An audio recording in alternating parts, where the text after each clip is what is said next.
All right, good evening everyone. Welcome back dito sa pinakabalahurang podcast. I'll just leave it at there. Baka maging competitive ang iba. No, I'm just kidding. To get the ball rolling, kasama po natin ngayon si former Senator Sonny Trillanes and of course, mayoral candidate in no less than Caloocan City. Kamusta, Senator? Fresh na fresh tayo. I'm good, Richard. So, welcome. Thank you for inviting me again dito sa ano nyo, sa podcast mo. You could have said welcome back kasi actually 2 days ako na-stranded sa India. Of all Ah, places. Kaya sobrang pagod itsura ko. Um, uh, yeah, yeah. but even while I was stranded, Senator, I actually got to interview, obviously via Zoom, Congressman Percy Sardania, who sponsored the first impeachment complaint laban kay Sara Duterte. So ang position niya is very clear. Kung gusto, may paraan at ang issue dito ay prinsipyo. Hindi po issue dito ay dapat sigurista ka. If you're sigurista, nothing happens in politics because nothing is for sure. So his position, Congressman Percy Dan's position is you have to do what is right and then work it from there to build up the numbers if ever wala. Let me now get naman your position, Senator, because you have been one of the most vocal proponents for accountability for everyone, Yes. most especially itong pamilya na to. First of all, Senator, let me ask you, yung latest meltdown na nangyari kay Sarah, what does that tell us really na hindi pa natin alam by this time? Do you think by this time medyo kailangan mamulat na yung ibang tao na hindi pa rin nila nakikita ang dapat makita? Okay. First, dun sa sinabi mo about statement ni Congressman Sendanya, I totally agree with him na ano ito, kaya tong gawin. And Siyempre, hypothetically, we can talk about that later kung ano mga pwede maging senaryo. Pero at this point in time, yun nga eh. This is the right thing to do.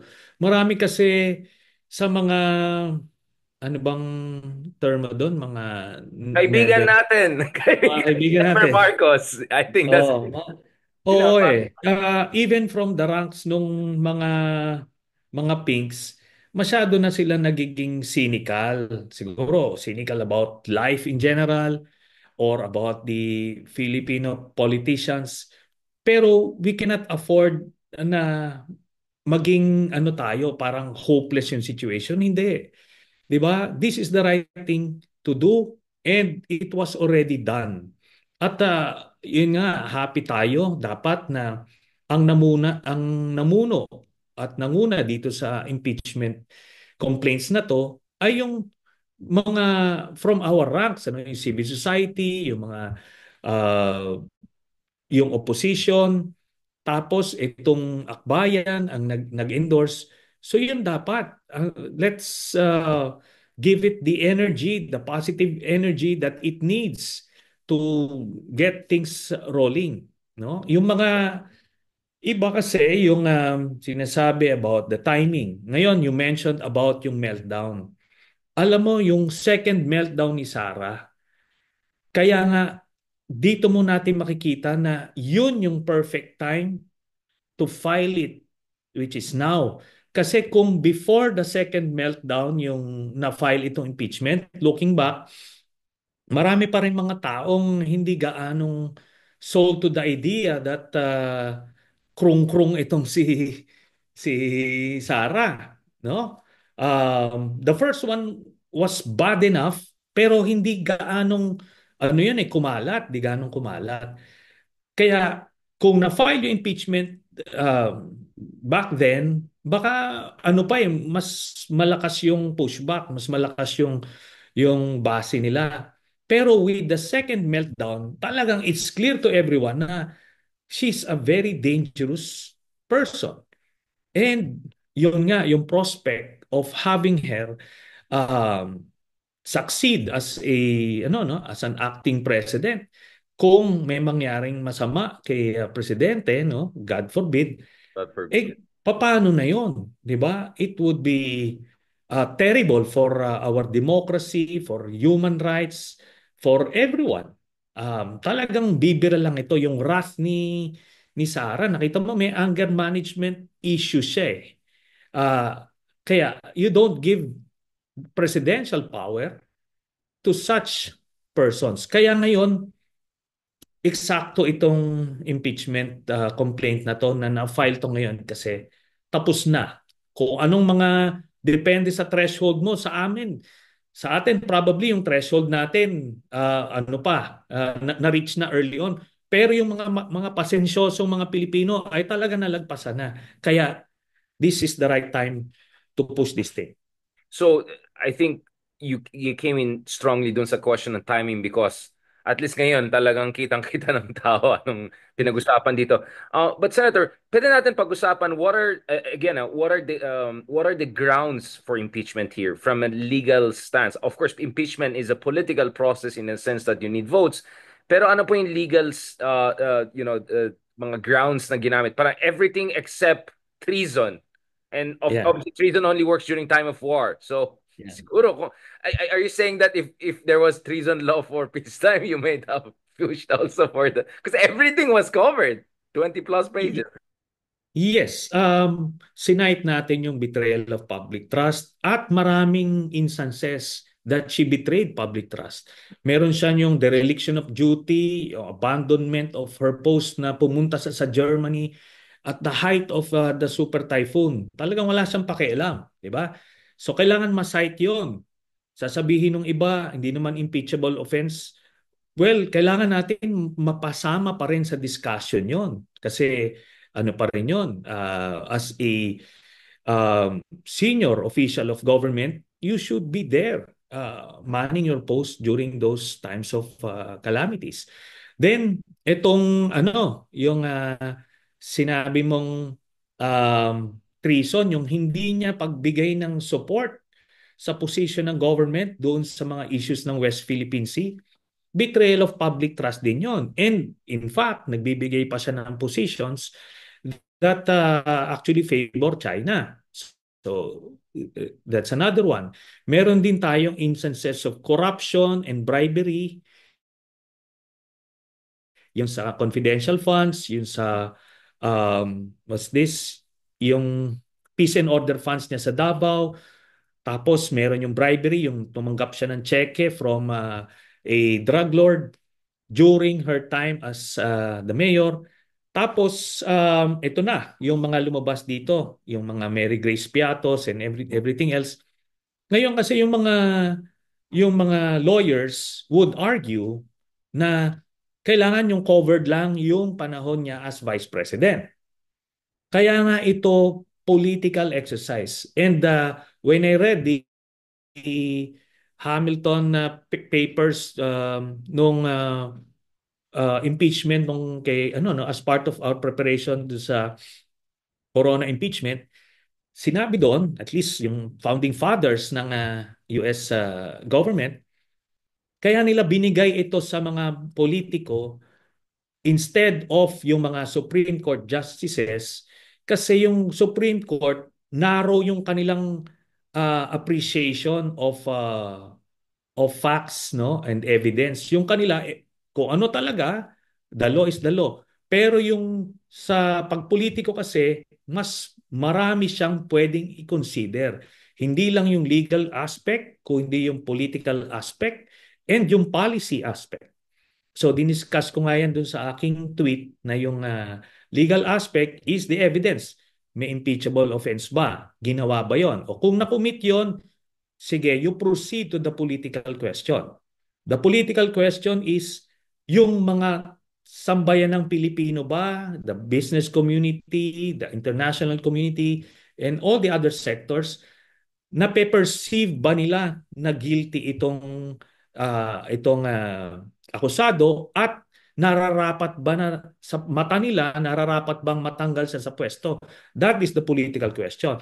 If yes, you move to the third question, which is the policy question, whether removing her as vice president will be beneficial to our country now and in the immediate future. So yun yung considerations ng ng politician, ng senator judge, which is broader than yung consideration ng isang justice.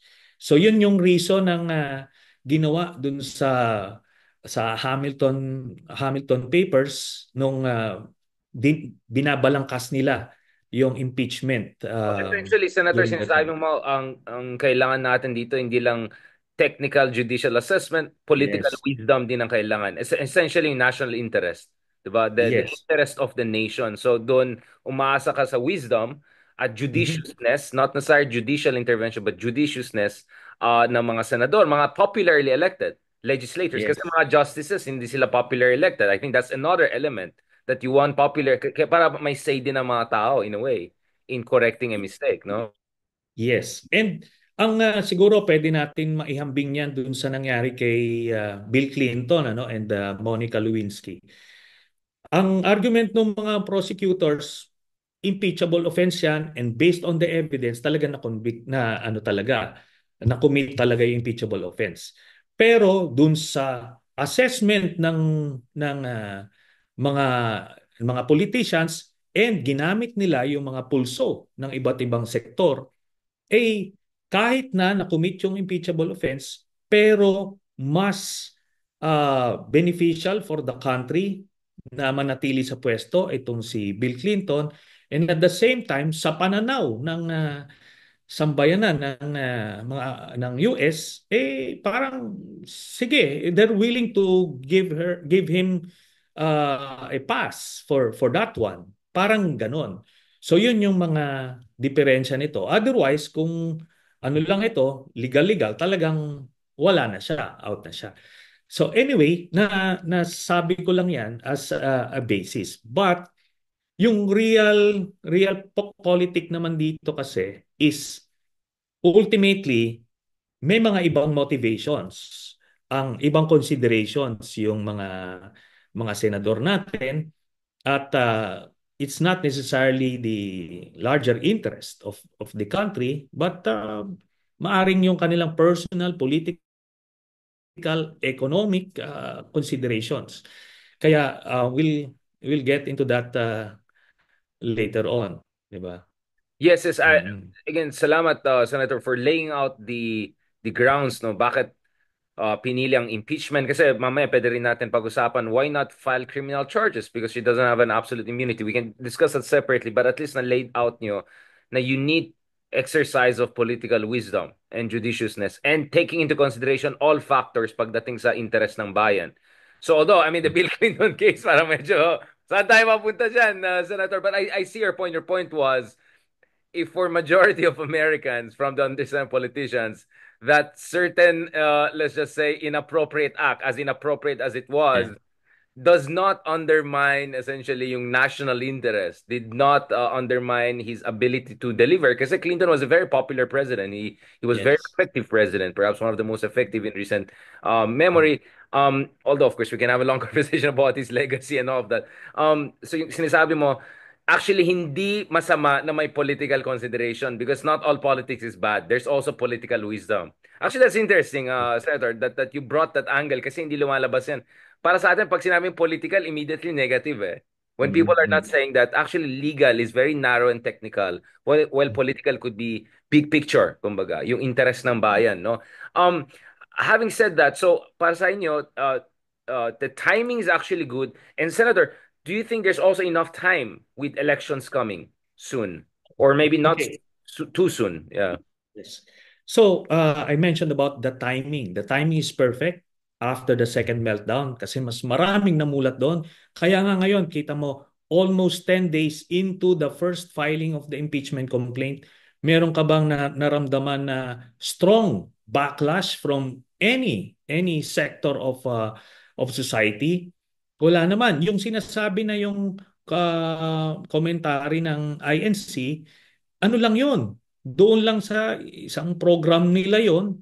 Pero hindi naman pwedeng isa, dalawang komentarista lang nagsasabing ayaw nila. Suddenly, you can project it or you can extrapolate it to mean the whole INC. Hindi naman, ano?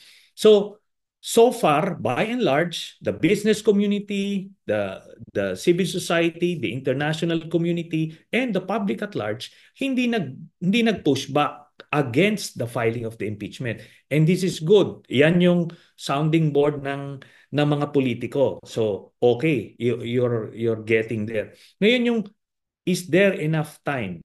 Is there enough time? Yes. Kasi if we would reckon it from the Corona impeachment, it was filed Number 12. December 12.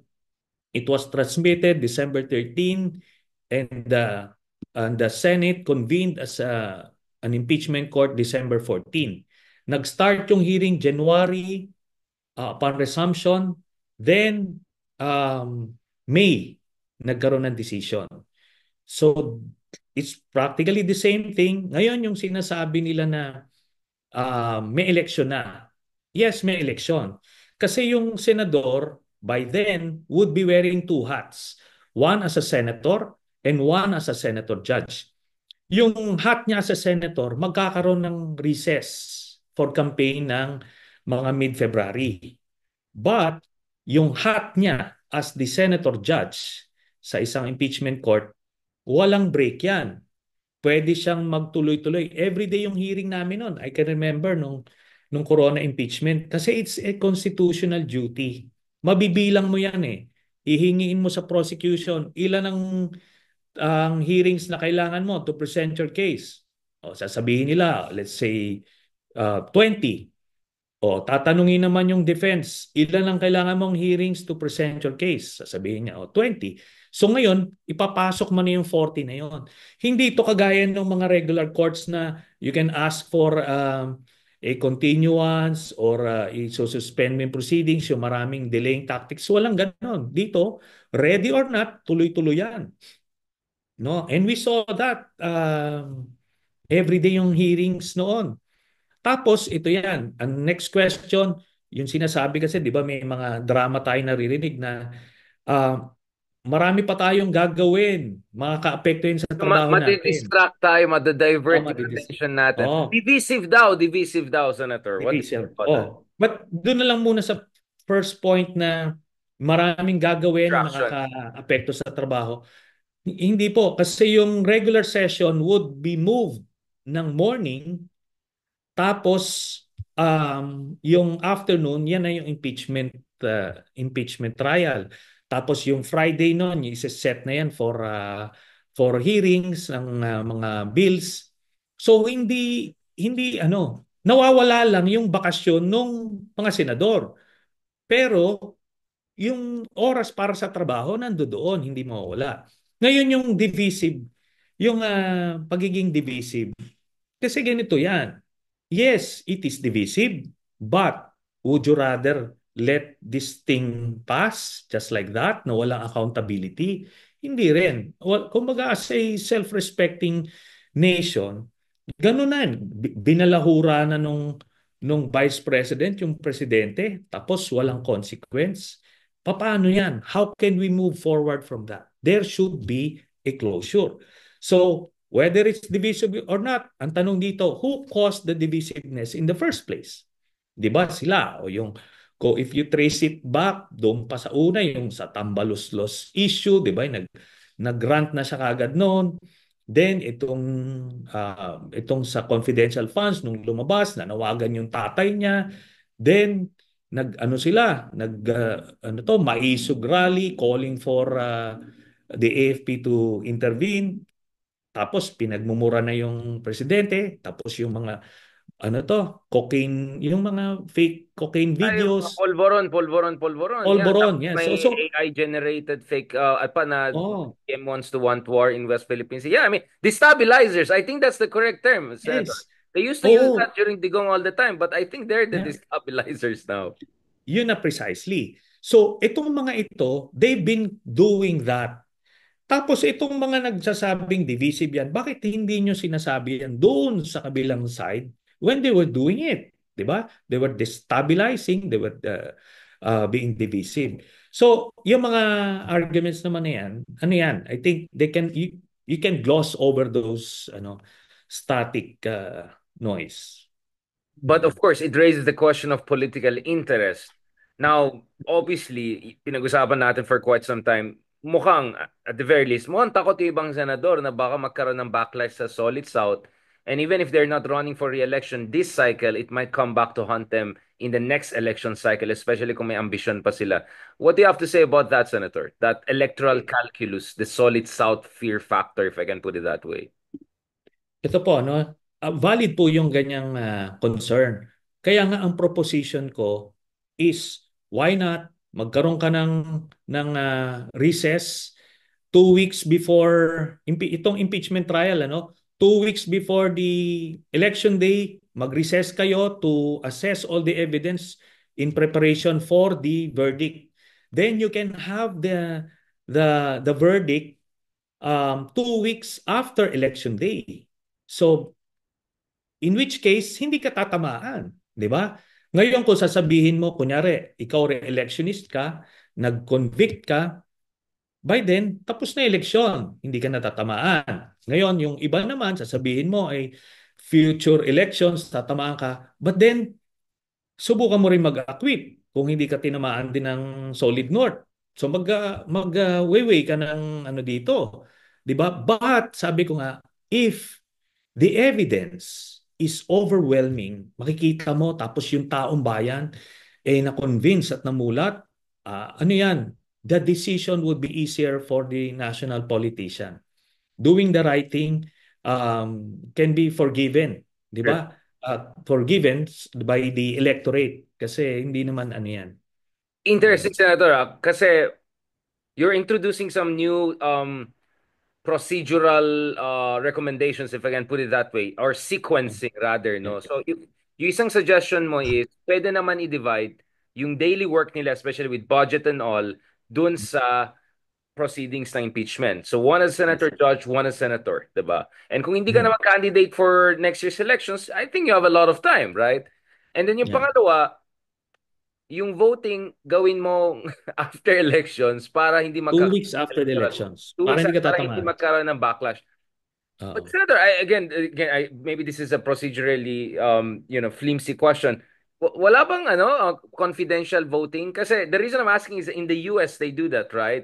Because takot Mhm. sila kay Trump. The Republicans strictly conduct confident. I mean, like tago yung voting, like sorry, like anonymous, diba? You don't openly say who. Kaya they can elect Senate presidents who are not with Trump. So yun yung, Okay. is there a way to do that or introduce a new motion to make it confidential para hindi matakot yung iba? Alam mo maganda yan, Richard. And in fact, ganyan ang ginawa namin in a few of the motions doon sa Corona impeachment. Nagkaroon kami ng executive session and hindi nalaman ng publiko yung mga botohan doon sino yung nagboto sa hindi. Pwede yan. At lahat yan, yung procedure ng voting, kasi ganito, no? Normally lang kasi, while theoretically, pwede nilang i-propose yan, pag-decide yung mga senator judges na, sige, let's do the secret voting. Pero later on, pagka nakita nilang overwhelming yung evidence, tapos yung suporta ng publiko, uh, for conviction, for example, siyempre yung mga senador gusto nilang makita na ano sila, kumbaga for posterity, ma-record yung kanilang judgment para lang ma-explain nila. Kaya naman nag-explain ng vote. So yan yon. Pero yung sinasabi mo, ando doon yan. The senator judges can actually decide on anything. They can decide na they can do the everyday hearings. They can decide to terminate the impeachment trial on this date, on that date. Tapos yung botohan, after that, the mode of voting, pwede lahat yan. So, ano Diba? nga I mean, yan? that's my suggestion. You have to Yeah. be, because we saw that in the US dahil natatakot yung Yeah. mga Republicans kay Trump kasi he calls Mm. you out. Secret ballot na lang ginawa nila. And since mahilig naman mag-confidential fund, edi mag-confidential vote tayo para balance, diba? Yeah. So, okay yan. Magandang ano yan, magandang suggestion yan. Pero ang dito kasi siyempre gustong malaman ng kaalyado ng both sides kung sino, kung saan nagboto yung kanilang mga kakampi, no? Para matulungan nila or ma-cancel nila. Ika nga. So, but theoretically pwede yan. Ngayon, going back do sa timing, alam nyo, mabilis lang ang hearings ng impeachment. Sa korte kasi, hinahambing nila sa korte, regular courts na they will be given 15 days, tapos ang resetting ng hearings parang once every 3 months, once every 2 months. Tapos pagka hindi available yung abogado mo, they can file for another resetting. Ang daming reasons. Dito hindi. Every day, pupunta ka, you have to be prepared. When it's your turn, you have to present your case. At kaya mabilis matapos, madidetermine mo kagad kung hanggang kailan matatapos to. Kasi doon na yan, doon sa mga pre-trial proceedings, lalabas o yung prosecution, ipe-present nila ito. Ito ang kailangan namin na hearing dates, ito yung mga witnesses namin. So, ganun din naman sa defense. So, kaya na-set namin before beforehand kung ano ang ang ending nitong kung kailan mag-e-end yung impeachment trial. Yeah, Mm. for some reason nawala yung audio ko bigla dun sa Facebook. Sabi ng tao, baka confidential na rin yung conversation natin. Itong dalawa na naman, I, conspiracy na naman. Yes, ano Senator. ko lang Richard Okay. Yung kasing sinasabi nga ng iba palagi na may recess na, may kampanya na. Okay. Yung kampanya na yon, that's for the senator hat, no? Pero as the senator judge, pwede nila magsabing na dire-diretso sila during the campaign. Ngayon, what happens to those senators who are campaigning? They can make use of this impeachment trial as a platform. Free publicity to. Alam mo, ang Ang parang Quadcom, di ba? teleserye. Yung Quadcom, Netflix na eh. Yes. Grabe yung Oo. viewership nila. Yes. Pero compared to an impeachment trial, mas ano to, kasi free TV ito. Lalabas ito sa mga sa TV ng ano, yung regular TV channels. So mas makikita to, mapapanood to ng publiko. Kaya nga if the truth is on your side, talagang kumpiyansa ka na eventually people will be enlightened, makokonvince sila, tapos they will ride on to that conviction wagon. So, ganun din yung mga kandidato, they can use this for exposure. Kaya ngayon kung gusto man nila may event sila sa somewhere, pwede rin mag-agree sila na they can be absent physically sa impeachment court pero they can monitor it electronically para makakapagkampanya pa rin sila. Maraming flexibility dito.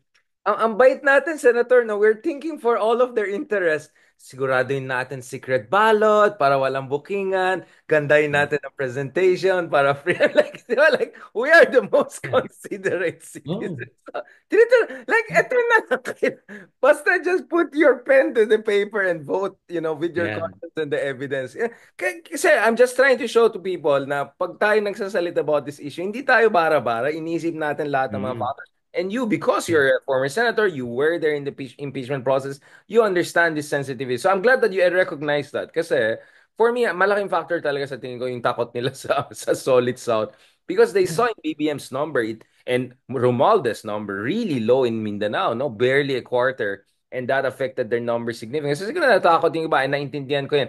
By the way, Senator, may konting marites, hindi yung kay Maris and yung Yeah. marites sa Senate leadership. Ano na naman ang drama? Ang gulo ng Senate. Yung panahon nyo, parang stable lang Senate. Magulo si President. Ngayon, medyo okay yung President. Magulo yung Senado. What's going on? Ang ang ano kasi, pagka solid yung majority, pag may super majority yan, stable yan. Ang problema kasi nito, marginal yung majority, which is 13 votes. Biruin nyo, yung Senate President would actually need to vote for himself para lang makuha yung 13. Kaya ngayon ganon. It can swing one way or the other. But ang masasabi ko lang dyan, having seen some Senate leadership changes when I was still in the Senate, masasabi natin, yung mga yan, independent yan kung anong issue sa labas. I'm not saying independent siya from any issue sa labas, but pagka meron ka ng 13, you go. regardless of the motivations, regardless of the reasons. Ganon. Pagka nakakuha ka ng 13, pasok ka. So, hindi yan maintindihan ng public at large na and they will tend to assume na ito to, this is in connection with the impeachment, ganito, for or against. Pero hindi. Actually, it can be a reason kung bakit nagkaroon ng disgusto from some of the senators. But still, at the end of the day, kung may 13 ka, kahit na very peaceful day, very peaceful yung kumbaga situation outside the political environment. Pero pagka merong nagtampo lang about the committee chairmanship or yung ganito, tapos nangalampag siya, meron mga hindi binibigyan ng mga perks and privileges, kahit parking, sabihin mo na, ayun na, pwede na, 30 na yan. Then you just wake up bago na yung Senate President. Ano yan, I'm just citing na parang I may come off na parang tinitrivialize ko yung No, no, what you're Senate saying is leadership that may change. paraan talaga. Ang gusto may paraan. Yun yung sinasabi ni Congressman Percy. Kung may gusto, Ah, gusto para may paraan talaga. There's many way to make this yeah. work. So I wanna get back again to this issue because another thing is, I mean, may leverage ang presidente, right? I mean, we don't have to spell out the Yes. whole thing. Mhm. Another aspect of this leverage is also the Senate president could become the next vice president. 'Di ba? Kung natanggal yung vice presidente, may sa pagkaalam ko hindi automatic yung process eh. So the president will have a say whether it's the speaker of the house, whether it's the Senate president. And then some of these senators are actually also running. Obviously, this is the number one leverage we always talk about. Kailangan nilang suporta ng admin. Well, I'll tell you what, Senator, there are a couple of people that were running, at least one is running under the admin, pero ngayon purong pahapyaw na and ano na naman, nagdidigong-digongan na naman, anong tawag dyan, recidivist, may mga recidivist element tayo dyan. Don't you think BBM should a little bit tighten the screws and I mean it in a democratic way? I mean, what's the point Yeah. of running with admin if you're not doing the right thing and you're actually helping the other side? Okay. Alam nyo maraming yung mga cynics natin mga or mga skeptics ay tinitignan yung mga statements. Pero sa ganyan, meron yan silang audience. May yung mga master politicians nagpo-project sila ng ganito, pero ang audience nila actually yung presidente. Na wag mo kong i-automatic. You need to talk to me. Parang ganon. Yung mga master sa leveraging, ganyan yung mga estilo nila. Kumaga, they're not going to give their votes for free. That's posturing, leveraging, ganon yon. Kaya nga, Negosyante, I think ang tawag dyan, negosyante. oo. So, kaya nga sinasabi ko, hindi nyo binibilang yan based on those statements. Kasi wala namang etched in stone na boto at this point except yung talagang talagang mga kasabwat or pangit kasabwat, kaalyado in the extreme sense. So yun nga, you can identify Bongo, Bato, and Robin Padilla.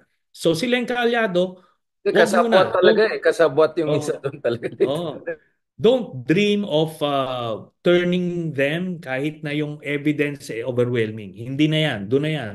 They will live and die with that acquittal. Ngayon, bibilangin mo rin yung mga hard na conviction. Titignan mo yon. Tapos meron yung mga undecided or leaning conviction this early. This early, pag nakita mo, ito yung evidence, okay.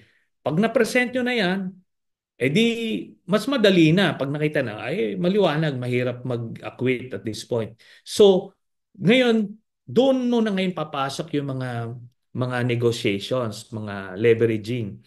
Sabi ko nga, yung mga nagsasabing lahat 'yan. Meron pa nga nung sa corona impeachment, talagang lahat ng motion ng defense, talagang sinusuportahan niya all throughout. Pero yun ang huli, nag-convict. Di ba? So, yun lang yun. Yun yung mga master na politician na I think talagang Senator Trillanes, I think that's called the art of the deal. The art of the deal. I think so, nagigets ng tao what's going on oh, there. makukuha nila the harder yung position ngayon. Ibig sabihin nun, the higher the transactional price. Di ba? Oh, if you're willing to give that, you can get their vote. Pero tama yung sinasabi mo kanina, Richard, na yung leverage ng isang sitting president with 3 full years left, eh mabigat yon. Etong mga ito ba, are they ready to be an oppositionist na maiipit sila at every turn? Kung ano yung mga vested interest nila, mga business interest nila o kung ano man, o tatakbo sila later on, kailangan mag-isip sila na malalim. Hindi ganun kadali maging oppositionista. At baka dumating yung point na dumating yung negotiating position na it's either you are with me or against me. If you're against me, ito yung consequence. Di ba? So, yun yung i-consider ng mga master politicians na sinasabi ko. Okay, I think gets na lahat yung art of the deal ng one side. Now, well, how should I put it? We have one problem, right, Senator Trillanes? That's how you would do it if you were the president. That's how I would have done it if I were the president in my own way. Except we have a president who I don't know how to put it. Again, I know maybe he's trying to have plausible deniability and everything like that. But honest, I don't know your stance. Pero ako, I was critical of him openly coming out in a nonchalant way saying, ay, hindi, wag na yung impeachment na yan. Like, obviously, I know he wants to distance himself. Yeah. Yung kunyaring leak. But in a way, it kind of also undermined the momentum. And I would put it also this way, binigyan niya ng excuse yung mga naghahanap ng excuse. Presidente nga, ayun na impeachment, pipilitin niya. And remember, you were talking about that religious sect. That religious group said, literally what they said is, sang-ayon kami sa presidente na essentially hindi sang-ayon sa impeachment. So, for me, he unintentionally, I don't think that was, I think he inadvertently gave an excuse dun sa mga naghahanap ng excuse. Even though naintindihan ko, iba yung intention ni BBM. So I don't know what's your stance on that, Senator, but I was not happy with. I felt he could have done it better. Yun lang. So, okay, let's address that first. Alam mo, yung sinabi kasi 'di ba itong sinasabi ng ng INC. By the way, the INC has a very strong lobby. Ano yan, hindi mo yan pwedeng ismulin, hindi mo yan pwedeng i-disregard. So, but ultimately, and having dealt with them before, ang kanila is yung interest ng kanilang uh, church, yung kanilang iglesia. So, pagka hindi naman nag-infringe yung mga polisiya doon, okay lang sila. Kumbaga, basta it's done the right way, walang issue doon. And I don't think that changed. Hindi ito parang yung pinoproject din ng mga Christians, ano, yung mga Katoliko na binabadmouth na yung iglesia na bakit naghimasok. Hindi pa. Kasi mga komentarista pa lang naman yung nagsasalita. At ito yan, dun sa messaging na sinasabi mo na sinusuportahan namin yung presidente na sinabi niya na ayaw na ng impeachment. Okay. Yung ganun statement din, sabihin nun, yung mga pupunta sa rally, if ever that happens, hindi sila galit kay presidente, hindi nila patatalsikin. So hindi mo rin pwedeng i-switch yon into a mob that would oust the president. Kasi Yung ang position as critics, being with the president. Yeah, oo, it's quite a radical shift. Yeah. oo, hindi pwedeng ano yon. Kaya pagka biglang inano yon, ina-agitate at biglang ginamit na mob, teka, magtatanungin sila, we're here to support the president. So, hindi mo rin pwedeng gamitin. So, yan yon. Kaya dun sa mga medyo maiinit din ang ulo sa INC kaagad, ano yan, hindi naman yan yung desisyon ng buong iglesia nila na susuportahan si Sara. Hindi, no? Sa kanila is Wala yung pa tayong interest nakita, di ba, nila. Senator? We haven't seen people Oh, power or chapters mobilizing. I mean, I wala don't pa. see an indicate. I think Ah, I see your point. What you're saying is that signaling ang nangyari dito essentially. Signaling. Nagsisignal ang iba't ibang grupo. There's still room ah, for conversation. But I want to go to the last part of our conversation, Senator, and I think this part is ah. also very important. Don't worry, pupuntahan natin si Sarah Reid. I have some very serious questions also on implication if she's the next president or even as vice president. Now, sa tingin niyo ba, Justice, should the opposition also mobilize their own people power and show force? Kasi Catholic Church, in one way or another, we know where they stand in terms of good governance, ganun. Do you think it's important for other groups to also mobilize civil society groups? And not to mention, baka ito ang maging pagkakataon ng totoong opposition, genuine opposition, to actually build up its momentum, 'di ba? Ito yung pwedeng rallying cry, 'di ba? Kasi yung pink movement parang medyo nawala eh. Pero alam natin nandyan pa rin 'yan, but you need a rallying point, 'di ba? May pivot ka eh. Do you think this issue could be that? Kasi obviously yung kabila, kung ano-anong people power ang ginagawa nila, obviously walang masyadong laman, walang drone footage. But at least they're trying. What I'm saying is that hindi ba kailangan yung genuine opposition do its own more genuine people power, talaga show force so that si BBM and the other senators also feel more confident to do the right thing. Ako, I totally agree. And let me tell you now that that activity is in the works. Pero January na ito. Pero hindi lang ito ang pagkilos ng mga genuine opposition. Kung hindi, the pro-impeachment groups. So hindi lang kung sino man, kung come one, come all, basta pro-impeachment ka, para maliwanag yung mensahe at mas lalawak yung hanay. Para dito makita nung mga senador na okay, at least malaki-laki yung suporta ng pro-impeachment. So ando doon yan, in the works yan. At part yan ng mga ina-assess ng mga senator judges kung asan yung manifestations of support or non-support. So, titingnan natin. Yeah. Very interesting point na you also raised that, no. So just to confirm, it's in the works somewhere perhaps mid-January or something like that, more or less Yeah. first into a new year, no. Kasi para sa akin mahalaga yan, di ba? Optics matter, that you show Yeah. force na hindi lang isang side. Now to the last part of our conversation, Senator, so you have people like well, if I don't ask this question, so dalawa sila, di ba? Dalawa yung spokesman ni Digong na dapat natin pag-usapan parati. Una-una, Mm. wala na daw sa Abu Dhabi yung isa. Ang I'm hearing Dubai, I'm hearing Morocco. Ano ba alam natin, Justice? Ano update natin dyan sa ex-human rights lawyer natin? Ano bang latest geolocation niya? Ang last we heard ay nag-a-attempt siya kumuha ng asylum from either Dubai and Abu Dhabi. Pero unfortunately, hindi siya nabibigyan. Kaya he needs to go elsewhere kung saan siya mabibigyan ng asylum. At kung saan Ah, walang extradition, walang extradition. oo, non extradition. Pero actually pinapalalim niya yung hukay niya eh kasi he's a lawyer. He could have legally gotten away with yung kung ano man yung kinakaharap niya kaso ano alam mo ano kasi siya naging toxic na siya masyado kaya lalong lumalim yung atraso niya. So yun yung Yeah, kanina I'm just asked kasi lahat ng tinabati si General Torre. We had him on this show and tinanong ko siya about the whole drama in the Congress.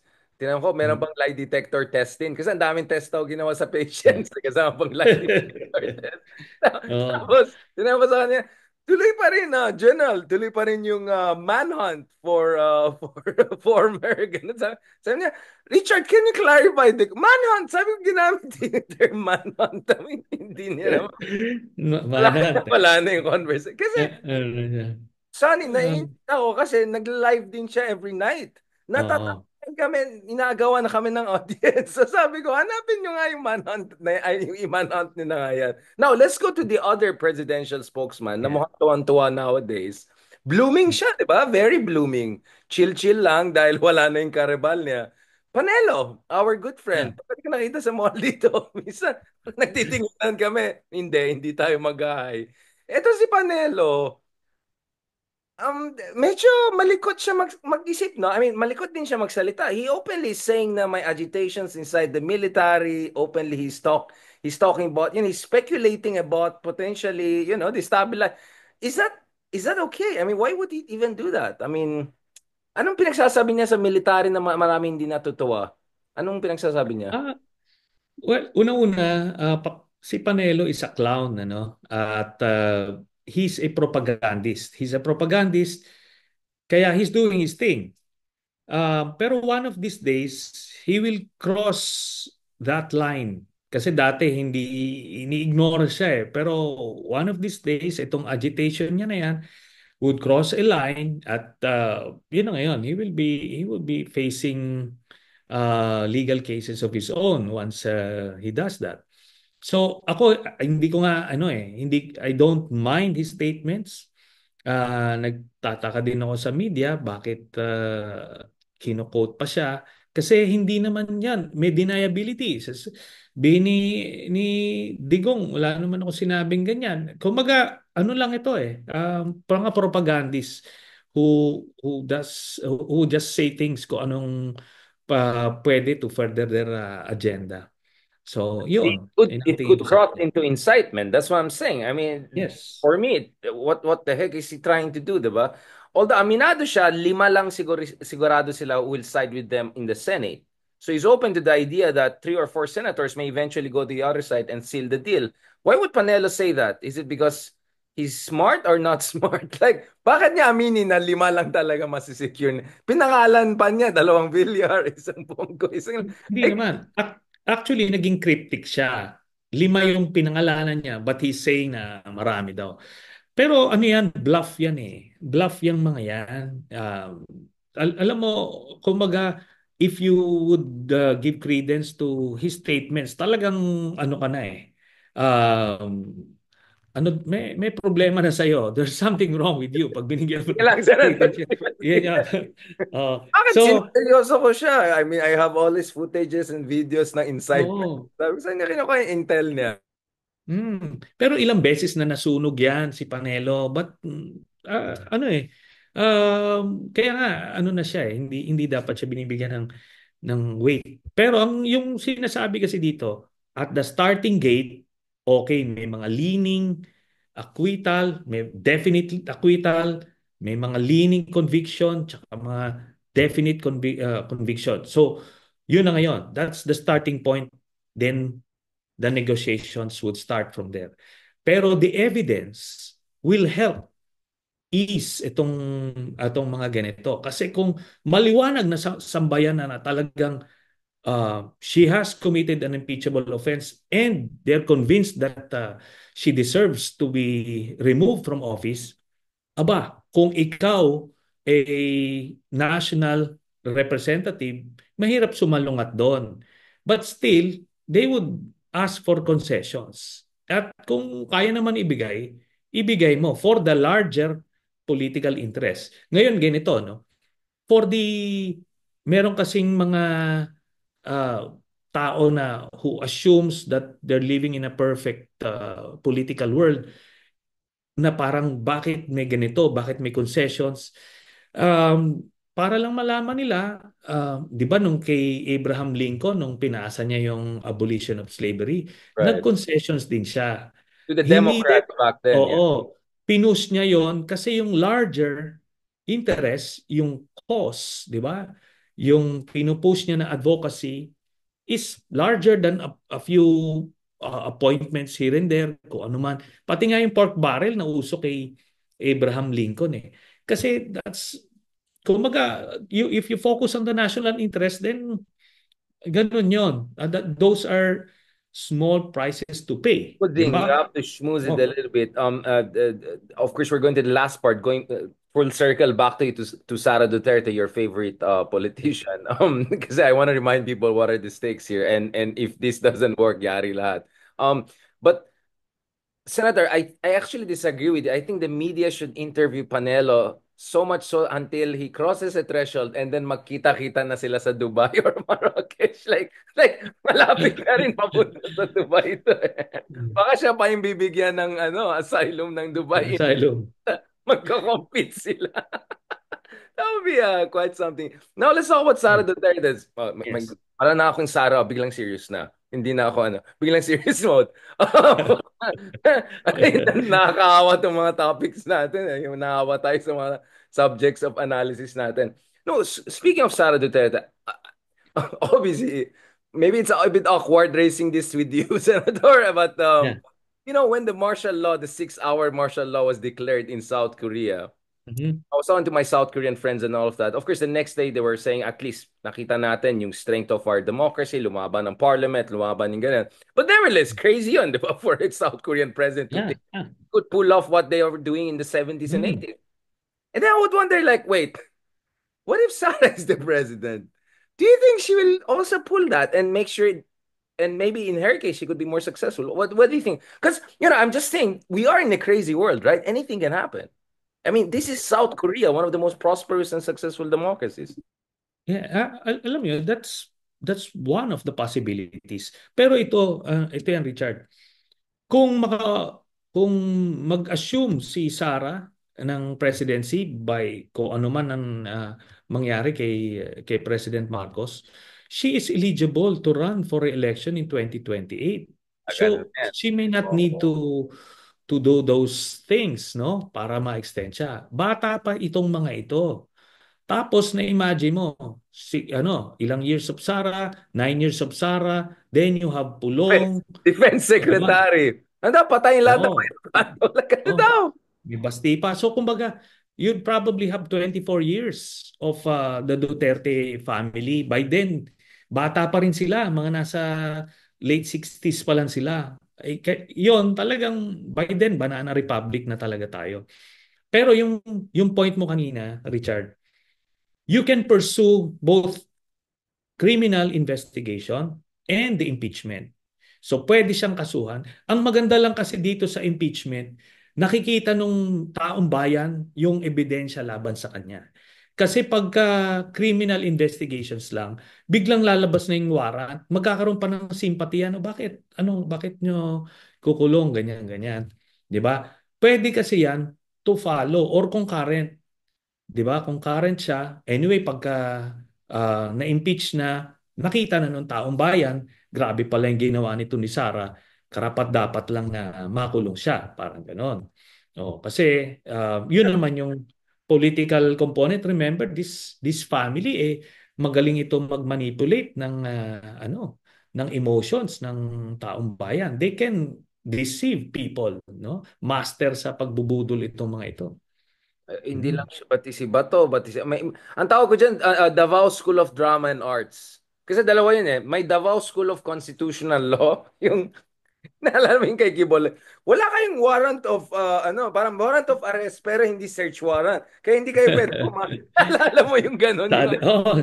Suddenly, mga legal experts, ang mga human rights, ano sila, no? Oo, like Mga parang oh, constitutionalist eh. indigenous Hmm? rights na daw dito. Kaya si General Torre, hindi.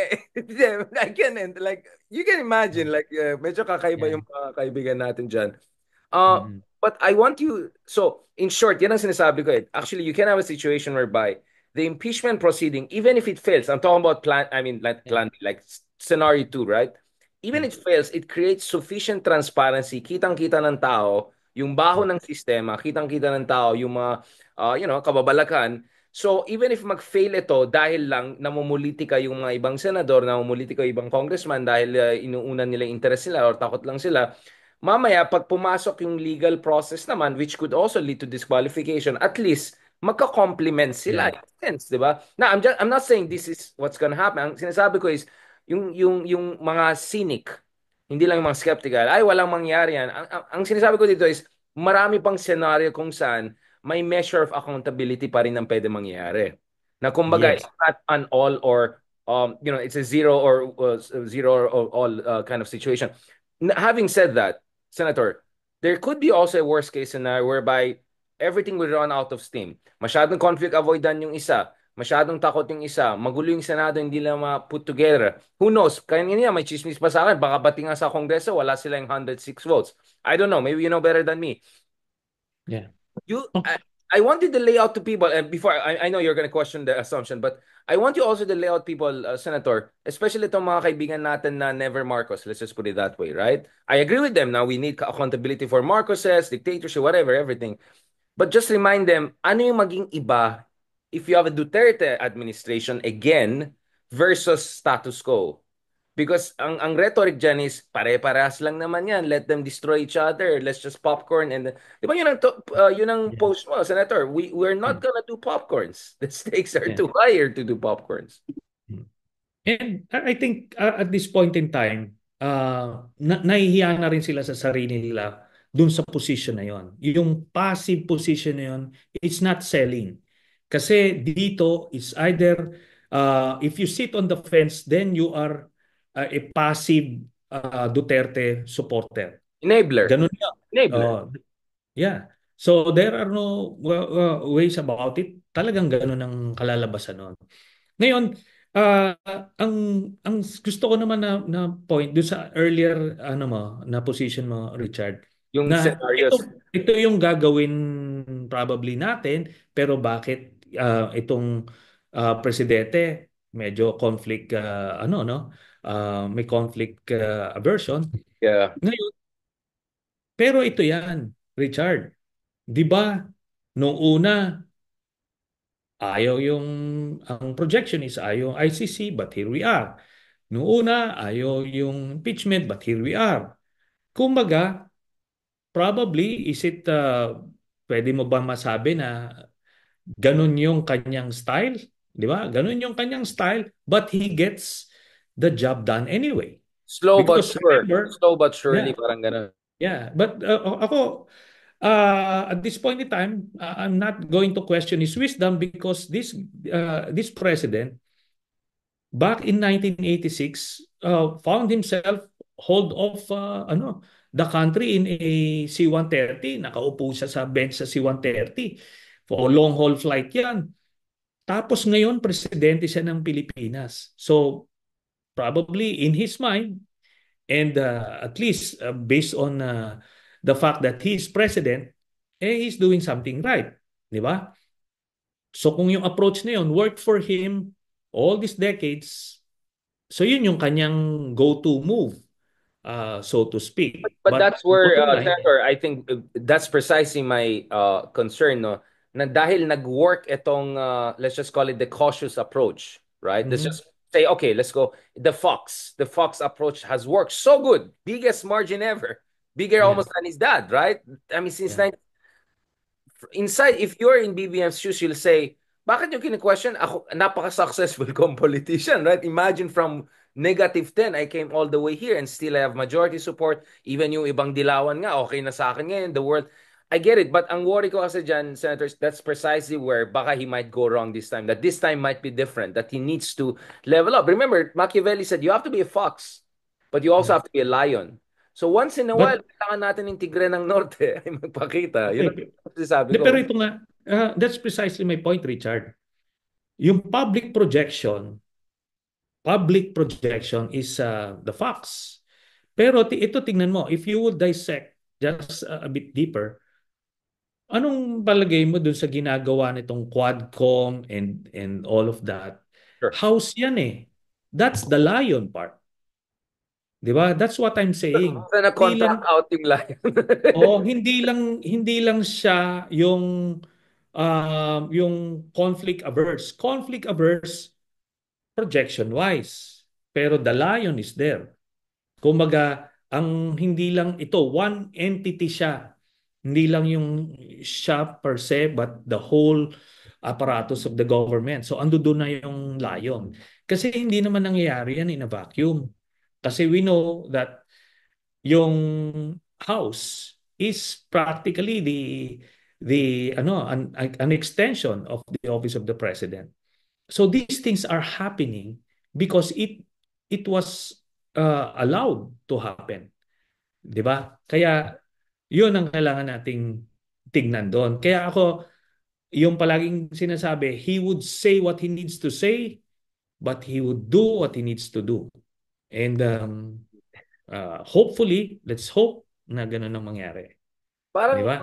Eto, Senator, I know naging zoology, pero parang nangyari dito is medyo fox, tapos medyo fox rin. No, the reason I'm saying this, Senator, is because we had like a King Kong for 6 years. No offense to King Kong. I Yeah. don't know what animal like it was.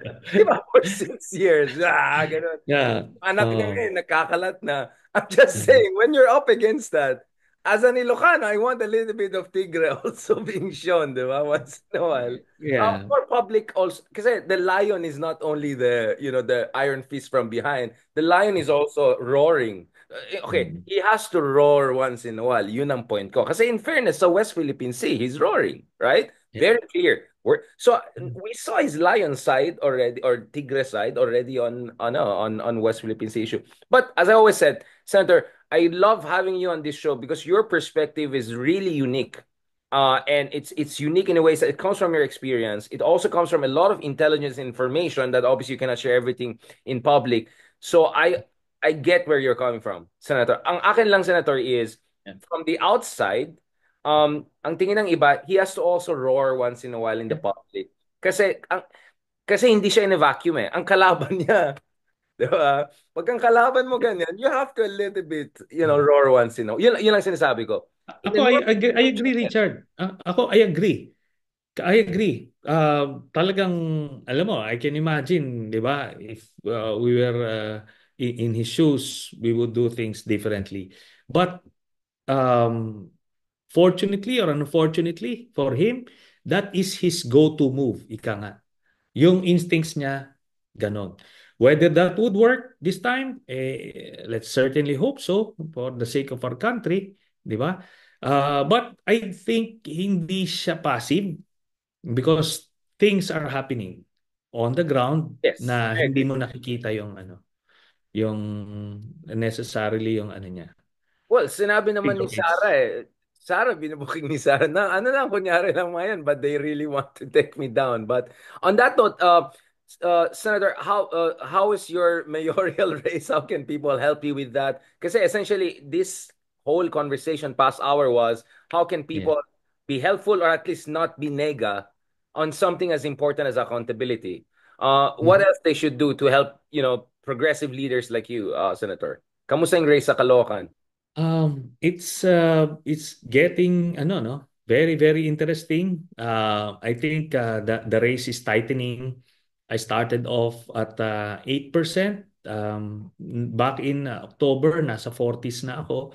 So we're hoping that by January is either tabla na o baka lamang na eh.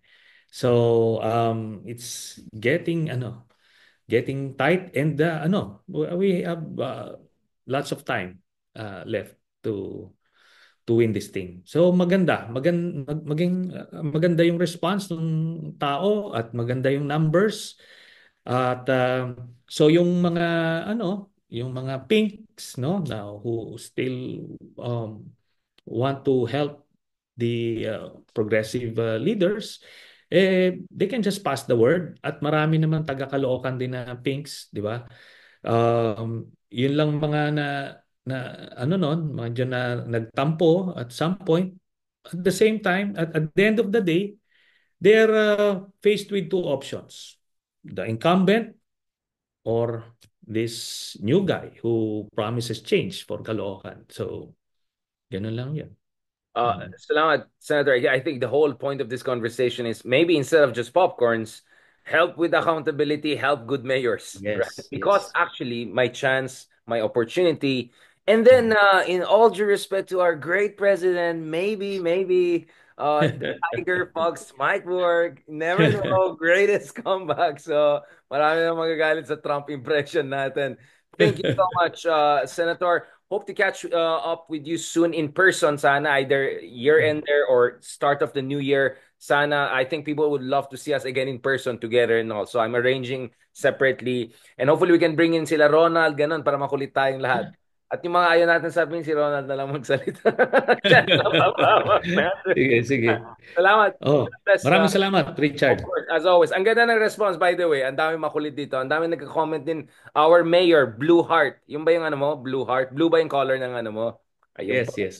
Mukhang hindi naman troll farm. Mukhang legit naman. Sige, talk to you po. God bless, Thank Senator. you. Bye. As always.